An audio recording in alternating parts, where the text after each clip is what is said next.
12장 1절 2절 같이 합독하겠습니다. 이러므로 우리에게 구름같이 둘러싼 허다한 증인들이 있으니 모든 무거운 것과 얽매이기 쉬운 죄를 벗어버리고 인내로서 우리 앞에 당한 경주를 하면 믿음의 주여 또 온전케 하시는 이인 예수를 바라보자. 그는 그 앞에 있는 기쁨을 위하여 십자가를 참으사 부끄러움을 개의치 아니하시더니 하나님 보좌 우편에 앉으셨느니라. 아멘. 가능하면 이 말씀은 좀 외우시면 좋겠어요. 말씀을 외우시면 좋겠습니다. 1절, 2절은 이제 크게 세 가지의 핵심 낱말이 주제가 있다고 말씀드렸죠. 핵심 대지가 한 가지는 벗어버리자, 그 다음에 경주를 하자, 그리고 예수를 바라보자. 처음에 제가 설교도 이 포인트 세 가지를 잡았다가 쭉 준비를 하다 보니까 결국에는 한 가지 문제가 다 나머지를 풀었다는 것을 알게 됐어요. 그게 뭐였냐면 벗어버리는 거였어요. 제가 지난주에 말씀드렸습니다. 무거운 것을 벗어야 되고 얽매이기 쉬운 죄를 버려야 된다. 그럴 때 벗는다라는 것은 무거운 것은 죄가 아니었죠. 신앙생활 할 때 불편하게 만드는 모든 것들, 걸리적거리는 모든 것들, 경주자의 비유를 들어서 경주자는 가장 간편하게 해야지 달리기가 쉬운 것처럼 절대 긴 바지, 어떤 치장 이런 것들은 다 걸리적거리는 거죠. 죄는 아니지만 이것은 무거운 거예요. 신앙생활 할 때 우리 가운데 무거운 것들이 있다라고 했어요. 그걸 분별해서 자꾸 벗어야만 한다. 그리고 얽매이기 쉬운 죄, 이것은 죄예요. 세상이 말하는 죄가 아니라 성경이 말하는 죄가 있으면 이것은 우리를 올가맨다. 경주자가 달릴 수가 없는 거예요. 딱 다리가 잡혀 있어가지고 나갈 수가 없죠. 그래서 죄는 반드시 끊어야 되는 거예요. 버려야 되는 거예요. 무거운 것은 벗고 얽매이기 쉬운 죄는 버려야 돼요.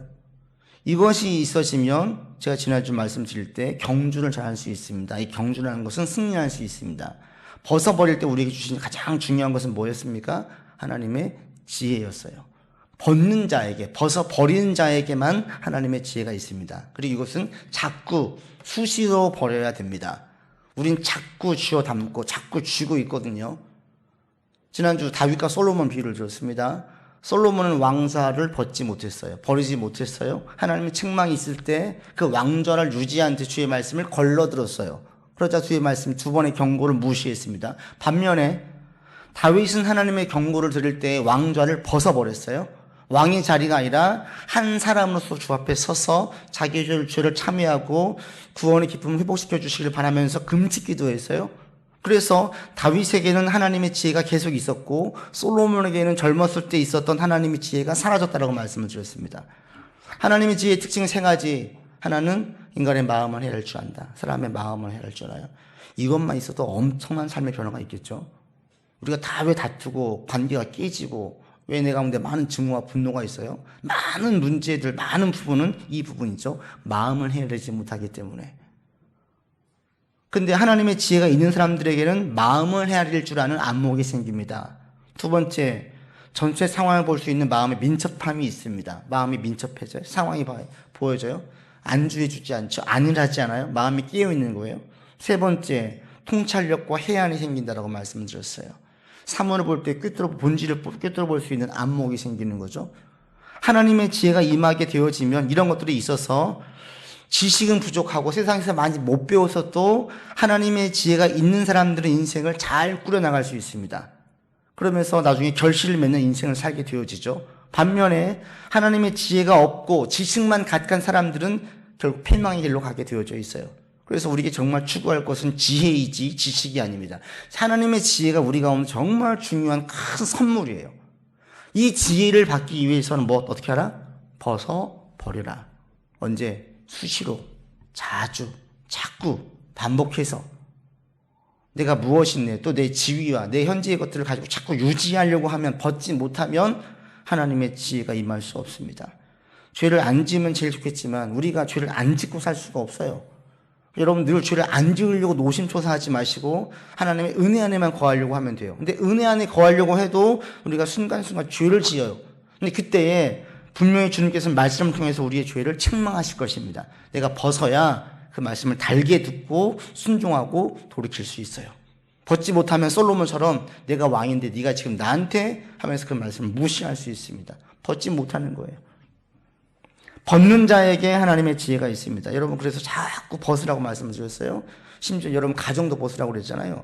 남편도 아내도 자녀도 내가 안정적으로 추구하는 모든 것도 마음에서 다 벗어버리라고요.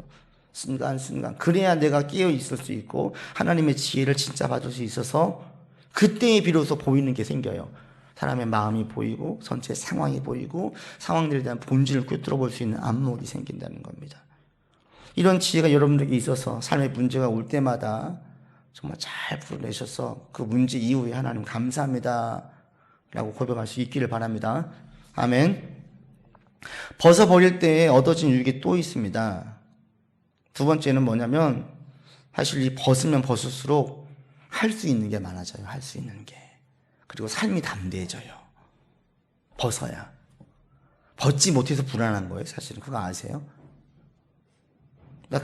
나 이제 모든 걸 포기하고 싶어 이런 사람들은 사실은 아직 다 벗지 못해서 그런 말을 하는 거예요. 진짜 완전히 벗어버린 사람들은요 포기하지 않게 돼요. 다시 살게 돼요. 죽기밖에 더 하겠어. 이게 벗어버리는 거 세상적인 표현이에요. 그래봐야 죽기밖에 더 하겠어. 벗어버리면 뭔가 할 의욕이 생겨요. 이 신앙에서도 이게 똑같습니다. 온전히 벗어버리는 사람들은요 신앙생활 할 때에 할 수 있는 것들을 생각하게 되고 할 수 있는 것들이 보이고 할 수 있는 게 많아져요. 반면 벗지 못하는 자들은 신앙생활 할 때 할 수 있는 게 거의 없고 할 수 없는 게 많아지고 할 수 없는 이유가 엄청 낮아요. 그거 아세요? 그럴 수밖에 없어요. 우리가 신앙생활 할 때 하나님께서 우리 가운데 말씀해 주십니다. 그리고 우리 하나님께서 원하시는 게 뭡니까? 결실이고 열매를 맺는 삶이고 하나님 나라가 우리를 통해서 확장되어지는 거예요. 그러려면 우리가 신앙에 성장해야 돼요. 열매를 맺어야 돼요. 그럴 때 하나님께서 우리 가운데 요구하시는 게 있어요. 우리한테 말씀해 주시고 명령하시고 이것이 나의 뜻이니까 따르라 라고 얘기하시는 것들이 있어요. 이런 요구가 있어요. 그런데 하나님의 말씀, 하나님의 명령, 하나님의 뜻, 하나님의 요구는 세상의 관습과 세상의 상식과 세상의 통념을 뛰어넘는 경우가 다반사예요. 벗어나야 되는 경우가 다반사예요. 하나님께서 모세를 80세에 불렀어요. 지금 80세에 새로운 일을 맡기는 사람들이 있어요? 시대에 완전히 어긋나는 거예요. 누가 80세의 사람을 불러서 어느 회사의 CEO를 세웁니까? 누가 무엇인가 새로 할 때 80세의 사람을 누가 세웁니까? 요즘 55세만 돼도 정년이에요. 세상에서는 나이 많은 사람들을 안 쓰려고 해요. 하나님은 나이가 문제가 안 된다라는 거예요. 그럼 내가 지금 이렇게 나이가 많은데 이걸로 스스로를 제한하지 않아요. 내가 지금 이렇게 어린데 스스로를 제한하지 않아요. 세상에서는 미래를 준비하라고 해요. 그 미래를 준비하면서 걱정하고 근심하는 사람에게 우리가 걱정한다고 안 해요. 너 정말 대단하다. 너 그런 걸 생각하고 지금 이렇게 준비하고 있어? 라고 이야기를 해요. 성경은 그것을 지혜로 보지 않습니다. 한날의 괴로움은 한날에 족하대요. 오늘 즐거워하래요. 오늘 평안하래요. 내일을 모르고 오늘 만족하고 오늘 자족하래요. 세상과 반대잖아요. 세상의 대다수의 사람들은 5년 뒤 10년 뒤를 예상을 하고 그것을 끌어안고 걱정을 하면서 오늘을 살아요. 그리스도인들은 내일 무엇이 있을지 이 가장 잘 보여주는 게 출애굽할 때 이스라엘 백성들이에요. 광야 시기 이스라엘 백성들. 흉악에 있었던 하나님의 구름이 움직이면 움직이고 멈추면 멈춰요. 그들 가운데 1년 뒤에 계획은 없어요. 5년 뒤에 계획은 없어요. 내일의 계획도 없어요. 내일 이산을 할지 이동을 할지 말지는 구름 보면 결정을 하는 거예요. 이것이 신앙의 원리예요. 할 일은 뭡니까? 그냥 오늘 할 일에 충성과 최선을 다하라는 거예요. 미래를 계획을 세우지 말라는 게 아니라 미리 끌어안고 걱정하지 말래요. 이스라엘 백성들에도 저 가나안 땅이라고 하는 목적지는 분명했어요. 그러나 오늘의 과정은 몰라요. 우리는 오늘의 과정까지 다 알려고 해요. 오늘, 내일, 1년 뒤를 다 알고 싶어 해요. 다 내가 계획을 짜으려고 해요. 인생이 우리 마음대로 돼요? 안 돼요. 미련한 거예요. 하나님의 명령과 세상의 통념은 달라요. 반대인 경우, 거스르는 경우가 대다수입니다. 다반사입니다. 그러다 보니까 말씀을 딱 들었어요. 순종하려고 해요. 벗어버리지 못한 사람도 어떤 얘기를 하겠어요? 벗어버리지 못하면 못할 것들만 얘기하는 거예요. 말도 안 돼요. 지금 내가 나이가 몇인데 말도 안 돼요. 제가 지금 이제 고등학생밖에 안 되는데 말도 안 돼요. 지금 제 상황이 어떤데 하나님 제 형편이 어떤지 아시면서 저는 건강도 없고 지금 상황도 저는 성격도 소심하고 저는 많이 배우지도 못하고 가진 것도 없고 얘기를 들어보면요 전부 다 합리적이에요. 합리적인 거 합리적인데 신앙적으로 볼 때에는 아무런 움직임이 없어요. 할 일이 없어요. 반면 벗어버린 사람들은 점점 할 일이 생겨요. 할 일이 많아져요. 이 가장 좋은 예가 에스더예요. 제가 성경 통독하면서 최근에 에스더서를 다시 한번 읽으면서 다시 한번 동의를 했어요. 그래 정말 그렇다. 나라가 망하고 유대민족이 큰 어려움에 빠지잖아요. 이 하만이라고 하는 교만한 사람 때문에. 그때 모르드게 삼촌이 왕비인 에스더에게 얘기하죠. 왕에게 도움을 청하라. 그때 에스더가 뭐라고 얘기합니까? 그럴 수가 없습니다. 왕의 법도상 왕이 불러야 제가 나갈 수가 있는데 지금 왕이 저를 안 부른 지 30일 됐습니다. 저 나가면 죽습니다. 못한대요. 그럼 보통 어떻게 해요? 그러냐? 그렇지. 왕의 법도 이제 따라야지. 이렇게 나오잖아요. 삼촌이 뭐라고 합니까? 그렇게 얘기하지 않아요. 에스더 4장에 보면 이렇게 말하죠. 너는 왕궁에 있으니까 모든 유다인 중에 홀로 목숨을 건드리라 생각하지 말라. 이때 너가 만일 잠잠하여 말이 없으면 유다인은 다른 데로 말미암아 노임과 구원을 얻으려니와 또 내 아버지 집은 멸망하리라. 네가 왕후의 자리를 얻은 것이 이때를 위함이 아닌지 누가 알겠느냐. 바꿔 말하면 너 지금 왕궁에 있으니까 너는 안전하다고 생각하니? 너 혼자 너 혼자 목숨의 위험이 없을 것이라고 생각하니? 너 지금 잠잠하면 우리 유대인들이 지금 어려움에 처해 있지만 하나님께서 다른 길로 우리를 구원해 주실 것이다. 너는 절대 구원받지 못한다. 네가 지금 왕비가 된 것이 이때 지금 이 상황 가운데 위기를 해결하기 위해서 세운 것인데 네가 어떻게 알겠니? 이 얘기에 에스더 그냥 한 대 꽉 맞죠. 그리고 에스더가 뭐예요? 벗어버리는 거예요. 왕비 자리를 버려요. 죽으면 죽으리다 그 말이에요. 왕에게 나아가서 왕이 죽이면 죽어야죠. 왕비 자리를 벗어요. 그러자 뭘 합니까? 금식을 해요. 그리고 담대히 나아가요. 왕을 만나요. 왕이 금모를 작은 지팡이를 내밀어요. 그리고 그 다음에 에스더가 뭐예요? 급하게 얘기하지 않아요. 잔치를 베풀 테니까 초대해요. 그리고 그 교만한 자 하만을 같이 불러요. 그리고 초대하기 전날 저녁에 왕이 잠이 안 와서 저기 뭐 좀 가지고 와봐라. 역사책 읽어보니까 거기에 갑자기 모르게 했던 선한 일이 생각이 나요. 이게 시나리오가 쫙쫙 꿰어지면서 하나님의 역사가 일어나기 시작하는 거예요. 언제부터? 에스더가 벗어버리고 왕비를 벗어버리고 할 일이 전혀 왕비에 있을 때 왕궁의 규율을 따질 때는 왕의 법도를 따질 때는 할 일이 없었어요.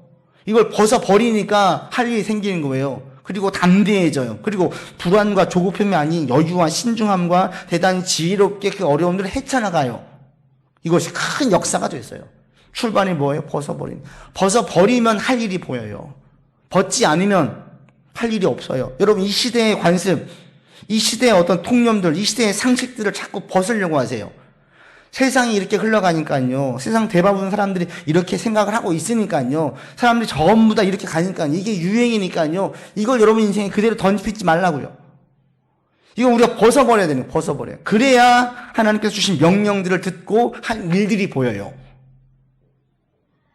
그리고 그 일들을 순종하고 나아가면 에스더처럼 민족을 살리게 되어지고 하나님께서 그때의 에스더를 쓰기 위해서 왕비로 세운 것이죠. 너 혼자 잘 먹고 잘 살아라가 아니라.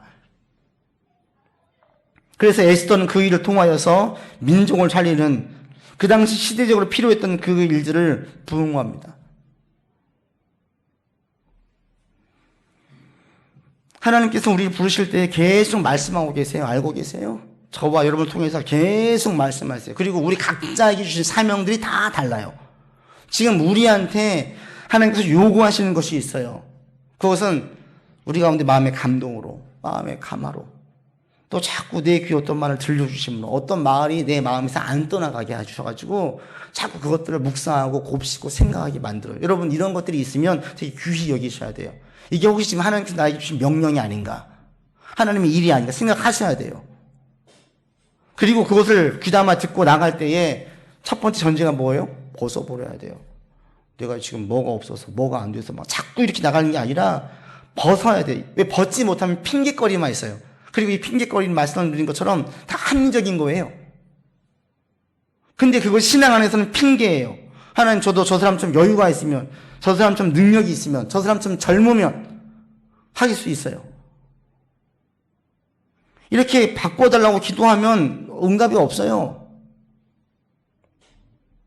내 마음의 감동과 감마와 어떤 계속 주신다면 그때 할 기도는 뭐냐면 상황을 바꿔달라고 기도하지 마시고 하나님 그럼 지금 제가 할 수 있는 게 무엇입니까? 이걸 물으세요.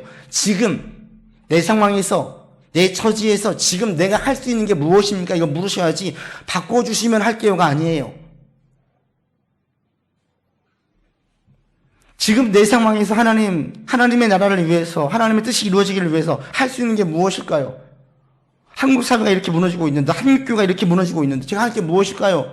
여러분 그리고 하나님께 구할 때에는 뭔가 크고 거창한 일을 주님께서 원하시지 않습니다. 세상의 변화와 세상의 큰 역사는요 그리고 누군가 크고 거창한 대단한 인물에 의해서 이루어지지 않아요. 대부분은 민중에 의해서 이루어져요. 작은 사람들이 모이고 그들의 생각이 공유되어졌을 때 큰 역사와 변혁이 일어납니다. 그러니까 출발이 어디에 있어요? 우리한테 있어요. 한 사람 한 사람의 변화와 한 사람 한 사람의 작은 변화들이. 지금 한국 교회를 보세요. 얼마나 지금 심각합니까? 얼마나 문제가 많습니까? 근데 이 한국 교회의 문제를 볼 때에 여러분들 보면서 이걸 내가 막 어떤 목사님이 나오셔야 되고 어떤 교회가 있어야 돼 이렇게 보지 마세요. 제가 요즘 한국 교회를 보면서 곰곰하게 드는 생각이 있어요. 많은 사람들을 만나게 되어지고 주변 사람들을 보면서 느껴지는 것이 왜 이렇게 요즘에 사람들 가운데 무리한 사람들이 많을까? 예의를 모르고 범절을 모르는 사람들이 왜 이렇게 많을까? 이 생각을 하게 돼요. 그러면서 들었던 생각이 뭐냐면 지금은 예수님 증거하는 것보다 더 중요한 게 어쩌면 그리스도인들이 예의 범절을 잘 지키는 것이 참 그리스도의 향기일 수 있겠구나. 근데 이것은 여러분 앞으로 더 심해질 것입니다. 더 심해질 겁니다. 세계의 흐름이 그럴 수밖에 없어요. 세계의 사주가 그렇죠. 20세기의 포스트 모더니즘 사회를 맞아서 구체적으로 1960년 이후에 태어난 분들에게는 다 이 영향이 있어요.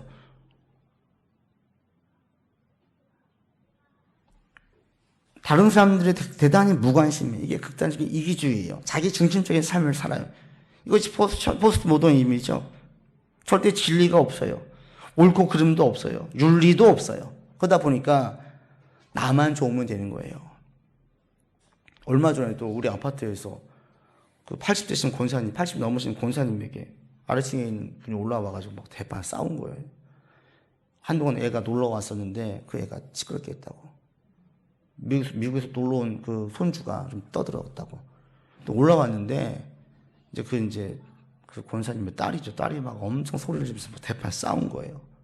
큰 이유 중에 한 가지는 밑에 집에 올라온 신혼부부인데 80 넘으신 권사님은 반말로 해야 되는 거예요. 반말로. 했잖아 이러면서. 이 딸이 이제 화가 나서 대판 싸웠어요. 내용을 떠나서 기본적으로 한참 위에 어르신에게 막 반말로 화난다고 얘기하는 게 말이 돼요? 예의가 없어요.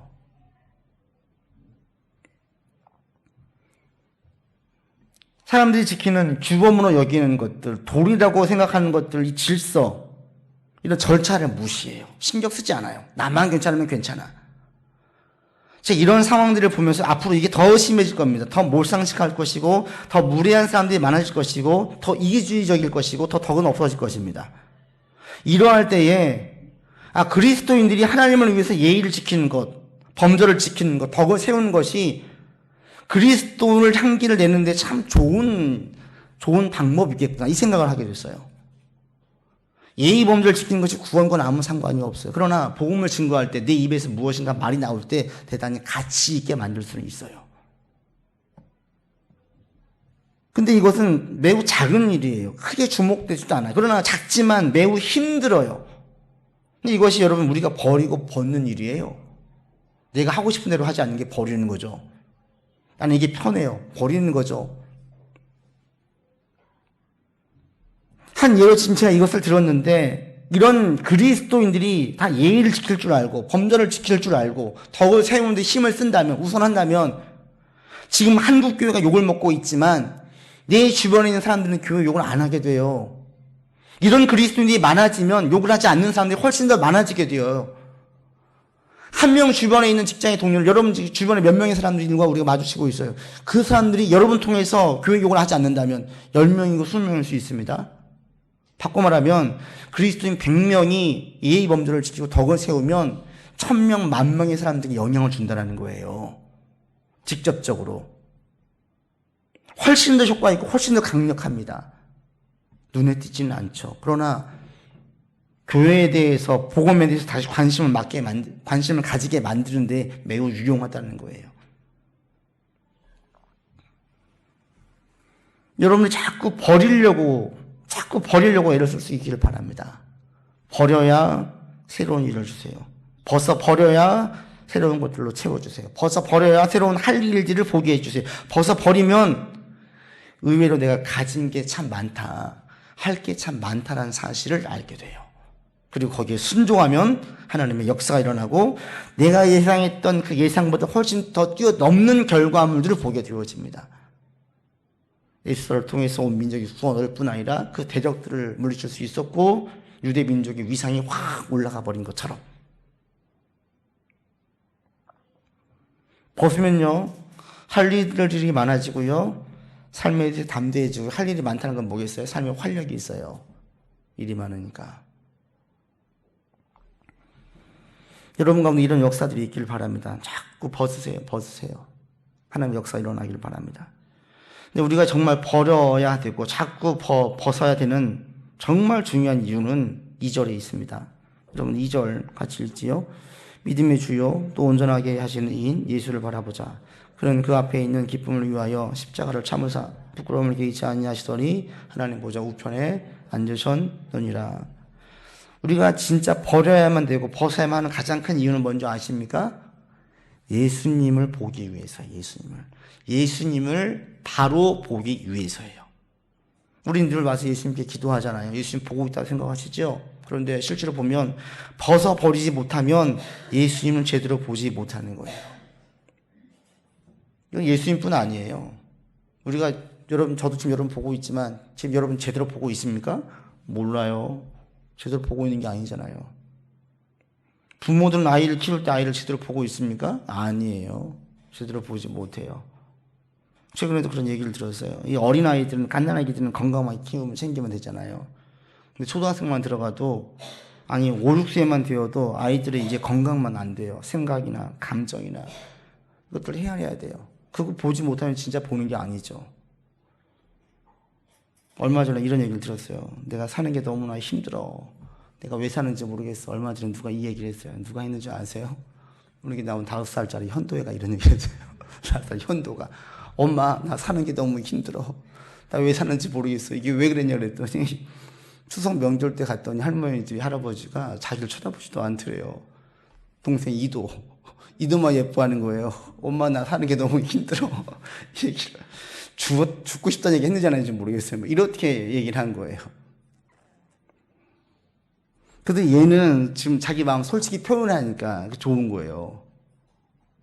우린 다 보고 있고 알고 있고 잘 먹이고 있다 생각하지만 제대로 보는 게 아니에요. 사춘기 되면요 더 심해지죠. 속 얘기도 안 해요. 아예. 그 속에 뭘 담고 있는지를 몰라요.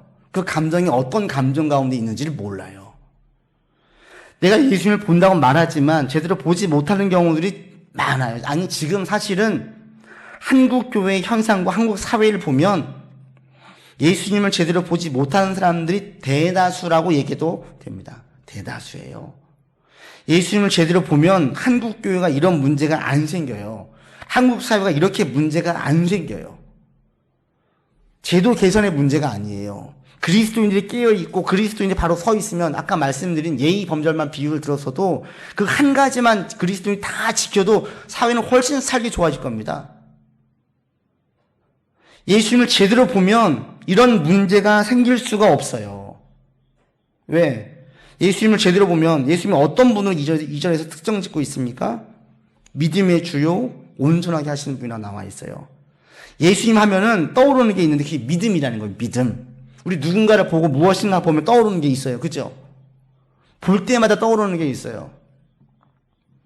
몇 주 전에 수요일배로 오다가 아내가 차 사고 났어요. 오토바이 받았어요. 집에서 나오자마자 속도를 크게 안 냈을 때 근데 차는 크게 흔적이 안 났는데 오토바이는 쭉 미끄러졌어요. 젊은 애가 그쪽 공장에서 일하는 친구인데 다쳐서 병원에 입원했어요. 잘 지나갔어요. 근데 그 뒤로 이제 문제가 생긴 거예요. 며칠 전에 또 운전하고 가는데 갑자기 오토바이 두다다다 지나니까 와이프가 깜짝 놀라. 저 오토바이. 저는 오토바이. 뭐겠어요? 오토바이를 보면 그 사건이 떠오르는 거예요. 사건이. 깜짝 놀라는 거예요. 오토바이 경적 소리만 나도 깜짝 놀라는 거예요. 무엇을 보면 뭐 떠올라요. 누군가를 보면 무엇인가 떠올라요. 얼마 전 TV를 잠깐 보다가 나온 게 어느 유명 사진작가가 자기 돌아가신 아버지 이야기를 하더라고요. 아버지가 돌아가셨는데 갑작스럽게 돌아가셔가지고 아버지를 장례를 치르는데 찾아보니까 아버지 사진이 없더래요. 10년 전 사진을 썼대요. 너무너무 부끄러워서 막 울었대요. 이 사람은 유명 사진 작가예요. 자기가 매일같이 수백 명, 수천 명, 수만 명의 사람들의 사진을 찍었는데 아버지 사진이 없는 거예요. 10년 전 사진을 놓고 장례를 치르는데 엉엉 울면서 너무 죄송스러워가지고 울었대요. 엉엉 울면서 그 다음부터 이제는 연로하신 부모님 모시고 오는 사진 찍어오는 분들을 볼 때 그분들은 그냥 자기가 공짜로 다 찍어주던 거죠. 연로하신 부모님 보면 누가 생각이 나겠어요? 아버지가 생각이 나는 거예요. 자기가 죄송스러운 마음이 생각이 나는 거죠. 아기를 낳고 엄마가 엉엉 울었어요. 막 울었어요. 왜 울었어요? 물어보니까 하는 얘기가 어릴 적에 엄마가 그렇게 너도 나중에 애 낳아봐라. 이 얘기가 그렇게 확 와닿더래요. 그러면서 어머니의 사랑이 전달되어지면서 막 눈물이 나더래요. 자기 둘째를 보면서 이 아이는 엄마가 생각해. 이 아이 엄마는 자기 엄마가 생각이 나는 거예요. 연로하신 어른을 보면 자기가 죄송스러웠던 아버님에 대한 죄송스러운 마음이 생각이 계속 나는 사진 작가처럼, 둘째 아이를 보면 엄마가 계속 생각이 나는 것처럼, 엄마가 생각이 나면서 복합적인 생각이 계속 나는 것처럼 여러분들이 예수님을 바로 보면 계속 생각나는 게 있어요. 그게 뭐냐면 믿음이에요. 믿음. 내가 지금 신앙생활 잘하고 있나? 나의 믿음 바르게 가고 있는 건가? 믿음이 건강하다는 게 무엇이지? 어떻게 하면 믿음을 더 성장시킬 수 있지? 계속 생각이 난다라는 거예요. 이 믿음의 주라는 이 주는 어떤 의미냐면 주인이란 뜻이 아니라 창시자란 뜻이에요. 원어는 창시자. 믿음의 창시자예요. 온전케 하신 이것도 믿음을 온전하게 하는 건데 이것은 완성자예요. 완성자. 즉 예수님은 믿음의 창시자이고 믿음의 완성자라는 뜻이에요. 이 2절이 믿음의 주인 온전하게 하신다는 것이 내 삶을 온전하게 하는 것이 아니라 예수님은 믿음의 창시자이고 믿음의 완성자이십니다. 이 뜻이에요. 예수님의 많은 속성이 있는데 그 중에서 히브리서에서는 딱 한 가지를 찝을 때 믿음을 찝고 있다고. 믿음. 예수님 보면 볼수록 믿음이 생각이 나야 되는 거예요. 믿음이. 이게 정상이라는 거예요. 근데 벗어버리지 못하면 믿음이 생각이 나지 않아요. 벗어버리면 자기 믿음에 계속 영향을 주고, 예수님 보면은 믿음이 뭔지, 믿음이라는 게 뭐지? 믿음 생활하는 게 뭐지? 저렇게 하는 게 믿음 생활인가? 자꾸 생각이 나야 되는 거예요. 이 생각이 안 나. 이건 뭐예요? 벗어버리지 못했다라는 거예요. 저는 여러분 교회 오면서 자꾸 여러분 믿음에 대해서 자꾸 물을 수 있기를 바라요. 내가 지금 믿음 생활 잘하고 있나? 여러분 예수님 바라보면서 믿음에 대해서 지속적인 영향을 받기를 원합니다. 어떻게 하면 내 신앙생활을 더 바르게 할 수 있지? 이런 생각들이 예수님 볼 때마다 자꾸 날 수 있기를 바랍니다.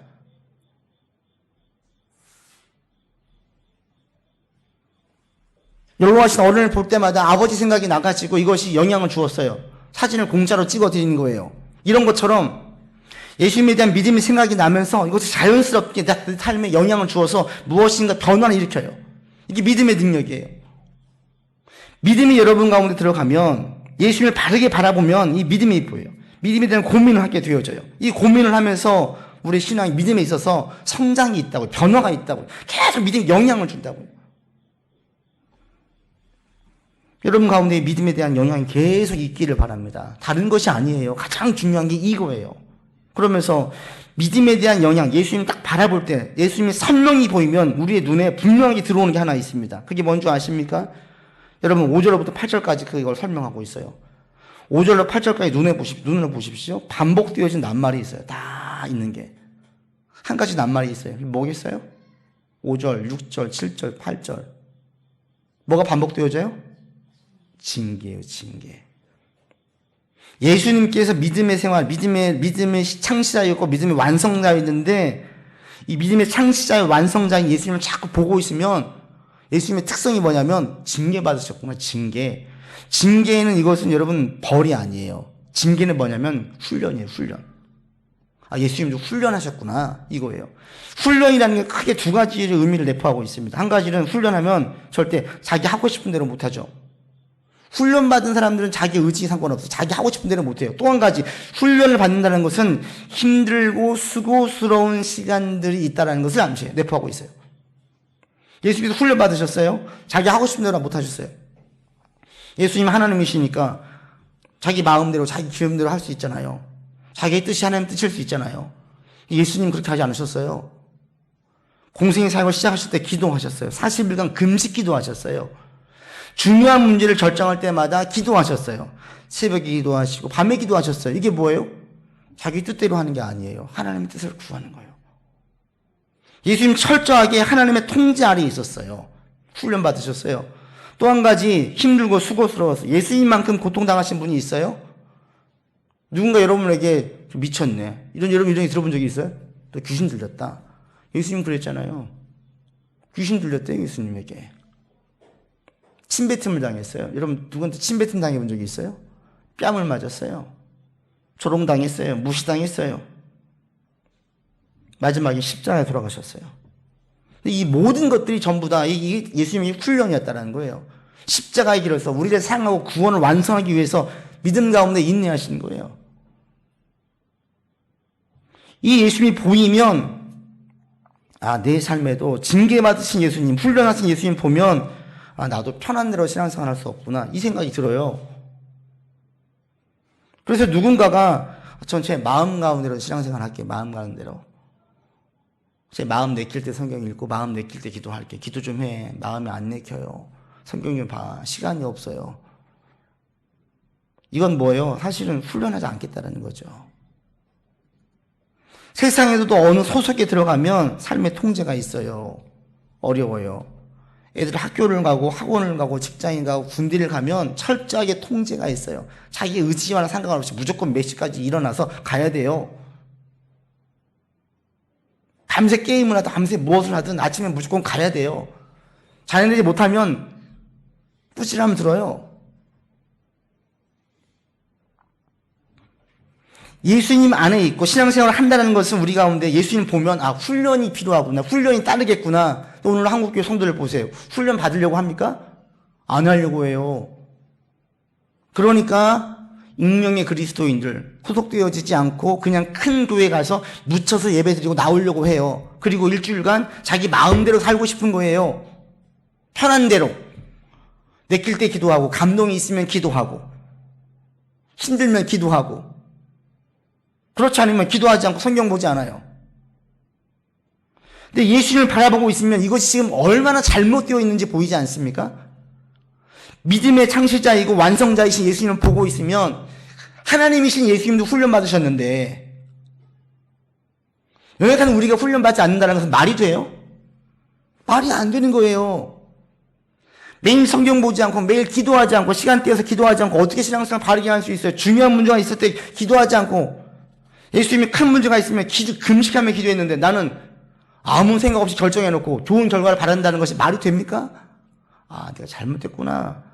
믿음의 주인이신 예수님, 훈련받으신 예수님 보이면 이런 자신의 잘못이 보이는 거예요. 돌이키게 되는 거예요. 이게 믿음이 제대로 들어가는 거예요. 저 여러분들 가운데 예수님을 제대로 볼 수 있기를 바랍니다. 제대로 보이기를 바랍니다. 제대로 보이려면 자꾸 버려야 돼요. 자꾸 벗으세요. 내가 안정적으로 여기는 것들, 반석으로 여기는 것들, 모든 것들을 자꾸 내려놓으세요. 그리고 예수님을 보세요.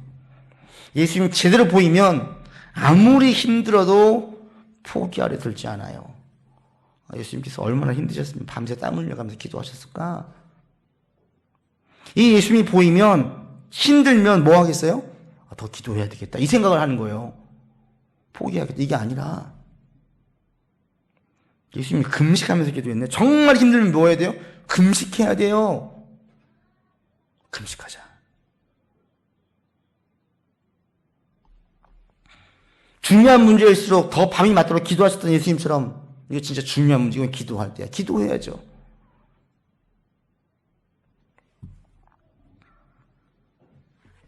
힘들고 어려울 때 빨리 지나가기를. 예수님 그런 적 없었어요. 잘 이겨내야지. 하나님 역사가 되게 만들자. 주변 사람들 볼 때 저 사람 교회 다닌다는데, 교회 항존 직분자라는데 아주 편안하게 신앙생활하네? 성경을 본 적이 내가 없어. 신앙 얘기를 한 적을 들은 적이 내가 한 번도 없어. 그러면서 지금 내 신앙도 괜찮겠지라고 생각을 했다가도 예수님을 제대로 보면 그런 삶이 정상이 아니지. 마음 고쳐먹어요. 다시 말씀과 기도로 와요.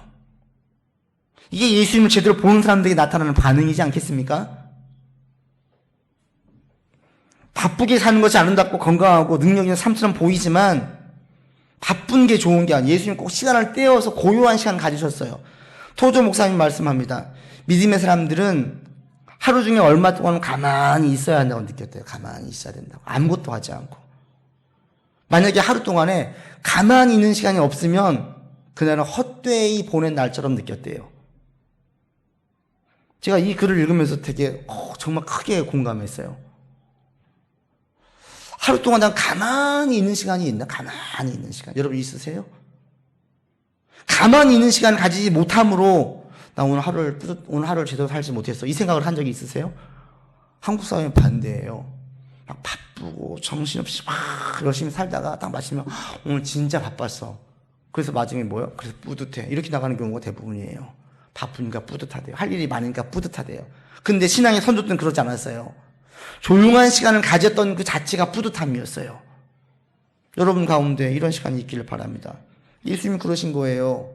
막 사람들이 예수님 찾을 때 홀로 가셔서 혼자 한적한 곳에서 기도하셨어요. 막 무리 속에서 취해만 있지 않으시고 꼭 정기적으로 떼어내어서 기도하셨어요. 유다가 겟세마네 동산 예수님 찾으러 갔잖아요. 그걸 어떻게 알아요? 예수님 정기적으로 기도하신 장소가 있었다라는 거예요. 정기적으로. 따로 혼자만의 시간으로. 그걸 제자들이 알고 있었어요. 내가 막 바쁘게 살다가도 이건 좋은 삶이야. 사람들이 다 나보고 지금 당신 지금 바쁜 거 보니까 뭔가 잘 돼가는 것 같아요. 얘기할 때 홀로 기도하신 예수님 보면 아니야. 홀로 지금 조용히 기도하는 시간이 필요해. 떼어내야죠. 예수님을 바로 보고 제대로 볼 수 있는 여러분 되기를 바랍니다. 아멘. 하나님을 부르실 때 우리는 아무것도 가져갈 수 없어요. 가져갈 필요도 없습니다. 천국에 더 좋은 것들이 많으니까. 그러니까 주님 부르시면 잘 쓰다 갑니다 하고 놓고 가면 돼요. 지금 내가 아무리 고집해봐야 영원히 가질 수도 없어요. 그러니까 자꾸 좀 버리세요. 버리는 것은 없어지는 게 아니에요. 버리는 것은 더 풍성하게 되는 거예요. 버리면 할 일이 많아져요. 담대해져요. 활력이 생겨요. 여러분 이제 숙제입니다. 숙제. 내가 뭘 버려야 되지? 뭘 버리시겠어요? 뭘 벗어버리겠어요? 그리고 진짜 자꾸 버려야만 되는 이유는 여기에 있죠. 예수님을 더 분명히 보기 위해서. 더 분명히 보여야 믿음이 굳세어지고 믿음이 성장할 수 있고 열매를 맺을 수 있으니까. 믿음이 없으면 아무것도 할 수 없어요. 여러분 가운데 자꾸 벗어버리셔서 하나님의 지혜가 있고 할 일들이 많아지고 그 일을 통해서 역사가 일어나고 예수 그리스도가 분명히 더 보여지는 여러분의 삶이 되기를 바랍니다. 기도합시다. 아버지 하나님, 벗어버리는 우리가 되기를 원합니다. 내일이 걱정이 되어지고 현재의 상황을 유지하고 싶고 남들이 누리는 것들 다 누리면서 살고 싶은 마음 우리 안에 있습니다. 하나님, 우리가 벗어버리지 못하는 것이 무엇입니까? 이 시대와 시대의 풍습과 관념과 세상의 세상들까지도 다 벗어버리게 하시고 순간순간 놓아서 하나님의 지혜가 임하기를 원하고 하나님의 사명과 목소리를 바로 들어서 하나님의 역사가 일어나기를 원하고 예수님이 분명하게 보여서 우리 믿음이 계속 성장하기를 원합니다. 자꾸 벗게 하시고 우리의 신앙이 성장할 수 있고 하나님의 역사가 일어날 수 있도록 인도하여 주옵소서. 우리 구주 예수 그리스도 이름으로 기도드립니다. 아멘.